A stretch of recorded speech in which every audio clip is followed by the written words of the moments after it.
গোটা ফুটবল ওয়ার্ল্ডের জন্য সব থেকে বড় নিউজ আজকে আসছে যে নেইমার জুনিয়র ওয়ার্ল্ড কাপ খেলছে ব্রাজিলের হয়ে। এর থেকে বড় চাহিদা আর কি ছিল? দেখো, মেসি রোনাল্ডোর এটা লাস্ট ওয়ার্ল্ড কাপ, আমরা জানি মেসিরা নতুন করে পাওয়ার কিছু নেই, আমরা সবাই চাই যে রোনাল্ডো এবারে ওয়ার্ল্ড কাপ নিক। কিন্তু Neymar the Prince, say world cup খেলছে, এর থেকে বড় খবর কিছু হতে পারে না for all the football fans. হ্যাঁ, জানি যে নেইমার সেই নেইমার আর নেই, সেই স্পিড, সেই অ্যাজিলিটি, সেই স্লিকি মুভ সেটা আমরা তো দেখতে পাবো না। But Neymar is on the pitch, আর সেইটার যে এফেক্ট, সেটার যে গ্র্যাভিটি, সেটা অনেক বড়। যে কোনো টিম দুটো প্লেয়ার অন্তত রাখবেই নেইমারকে মার্ক করার জন্য, সে পিচে থাকলেই।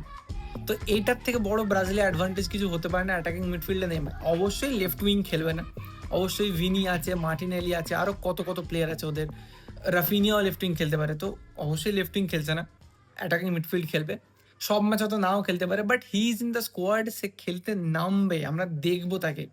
এর থেকে বড় খুশির খবর কিছু হতে পারে না। বাট আই পার্সোনালি এক্সপেক্ট কি নেইমারের একটা কামব্যাক দরকার, নেইমারের একটা কামব্যাক টু ইউরোপ দরকার আছে। যদিও বয়স হয়েছে, বাট 34 আজকের দিনে ফুটবলিং এজের জন্য মানে রিটায়ারমেন্ট এজ না, এখনো 5 বছর কেউ খেলে দেবে, যে কেউ খেলে দিচ্ছে। লুকা মডরিচ 40-এর কাছাকাছি খেলছে, রোনাল্ডো এখনো 40+ খেলছে।